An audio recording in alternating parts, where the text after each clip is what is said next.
नम्रता ने फोन पर अपनी माँ से कहा, माँ मैं बहुत थक गई हूँ घर संभालते संभालते। यहाँ मेरी थकान किसी को नजर नहीं आती। कुछ दिन आराम करना चाहती हूँ।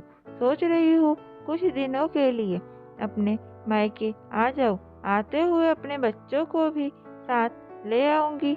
वे वहीं से स्कूल चले जाएंगे।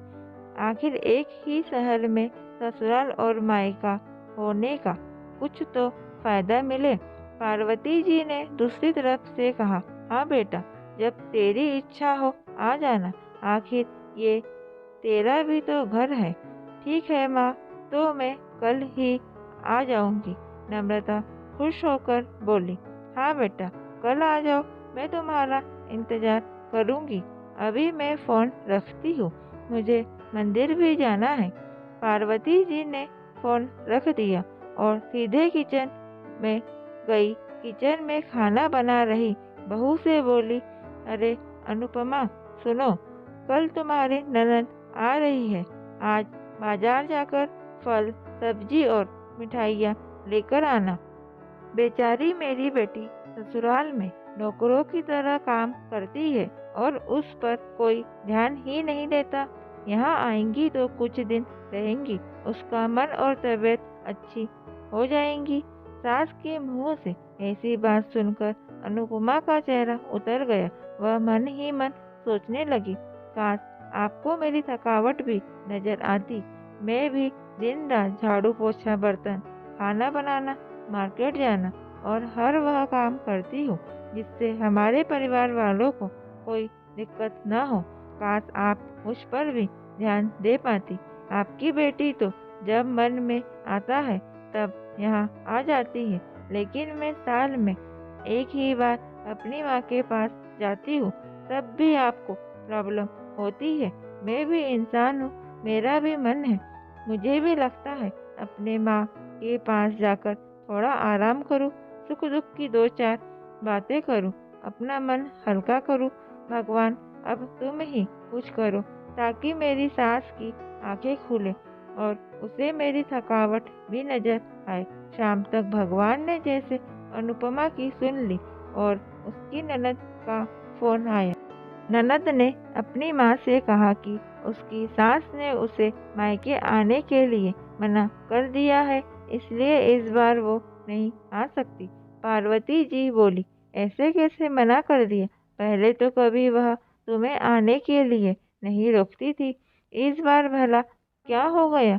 लाओ मेरी बात कराओ, उन्हें मैं समझाती हूँ। नम्रता ने फोन अपनी सास को दिया।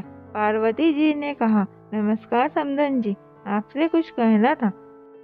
समधन जी ने कहा, कहिए। दरअसल कल त्योहार है, इसलिए नम्रता अपने मायके आना चाहती है। अगर आप उसे भेज दे तो अच्छा रहेगा। नम्रता की सास ने कहा, देखिए समधन जी, आपकी बेटी मायके जाकर रहे, इस बात के लिए हमने उसे कभी नहीं रोका और इस बात से हमें कोई प्रॉब्लम है भी नहीं।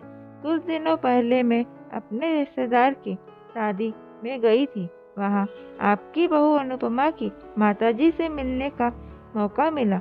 उनसे गपशप करने के दौरान उनकी बातों से पता चला कि अनुपमा को साल में एक ही बार अपने मायके जाने को मिलता है और वह भी बहुत कम समय के लिए। मुझे लगता है आपको पहले अनुपमा को उसके मायके भेज देना चाहिए और जब वह मायके होकर आएंगी तो मैं नम्रता को आपके पास भेज दूंगी। एक बहुत ज़रूरी बात जो मुझे लगता है कि आपको समझ लेनी चाहिए, आपको अपनी बहू को भी बेटी की तरह या बेटी से ज़्यादा प्यार देना चाहिए। उसे भी मायके जाने की इच्छा होती होगी। हो सकता है नम्रता के वहाँ आने से उसकी आवभगत करने के लिए आप उसे उसके मायके नहीं भेजती होंगी, या फिर वह आपसे कुछ कहने से अभी डरती हो। अगर आप उसको घर में ही कैद रखेंगी तो एक दिन ऐसा आएगा जब वह आपके खिलाफ बोलने लगेंगी, फिर वह आपकी सुनेंगी ही नहीं और जब चाहे तब अपने मायके जाएंगी।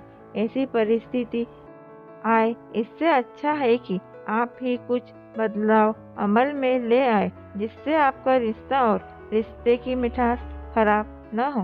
पार्वती जी को अपनी समधन के हर एक शब्द में सच्चाई नजर आई। उन्हें महसूस हुआ कि उन्होंने अपनी बेटी के प्यार में अंधे होकर कभी भी अपनी बहू के मन का विचार नहीं किया। उन्होंने हमेशा ही अपनी बेटी को अपनी बहू से ऊपर रखा। दूसरी तरफ नम्रता भी अपनी भाभी के बारे में हो रही इस बातचीत को सुन रही थी। उसे भी महसूस किया कि वह कभी भी अपनी भाभी के साथ ठीक से बात नहीं करती और जब जब वह अपने मायके जाती है तो भाभी थोड़ी उदास रहती है। पार्वती जी ने अपनी बहू को बुलाया और उसे कहा कि अनुपमा कुछ दिनों के लिए नम्रता नहीं आने वाली है, इसलिए पहले तुम अपने मायके होकर आ जाओ। यह सुनते ही अनुपमा का चेहरा खिल गया, क्योंकि यह पहली बार था जब उसकी सास ने सामने से उसे मायके जाने के लिए कहा था। अगले दिन अनुपमा अपने मायके गई और इस बार 1-2 दिन नहीं, पूरे हफ्ते भर रह कर आई। अपने माँ बाप से, अपने रिश्तेदारों से मिलकर आई और जब वह लौटकर आई तो उसका चेहरा खिला हुआ था, उसकी आंखें चमक रही थी। अनुपमा के आने के बाद नम्रता भी अपने मायके आई और इस बार वो खुद सामने से अपनी भाभी से खुशी खुशी मिली और अच्छे से बात की। नम्रता ने अपनी माँ से बात करके उन्हें भी अच्छे से समझने की कोशिश की। वह कहीं न कहीं अनुपमा के साथ गलत व्यवहार कर रहे थे। दूसरी तरफ अनुपमा अपने ससुराल वालों के बदले रवैये से बहुत खुश थी। अब वह खुशी खुशी सबका ध्यान रखती और हर काम प्यार से करती। वह ध्यान रखती कि कोई भी ऐसी बात या काम न करे जिससे घर में तनाव का माहौल पैदा हो। पार्वती जी अपनी बहू को खुद ही समय समय पर मायके भेज दिया करती। एक छोटे से बदलाव ने सास बहू और भाभी ननद के बीच की कड़वाहट को दूर कर दिया और रिश्तों को और भी ज़्यादा मीठा और मजबूत कर दिया। दोस्तों, आपको हमारी यह कहानी कैसी लगी हमें कमेंट करके बताएं एवं हमारी वीडियो को लाइक एवं शेयर करें और हमारे चैनल को सब्सक्राइब करें। धन्यवाद।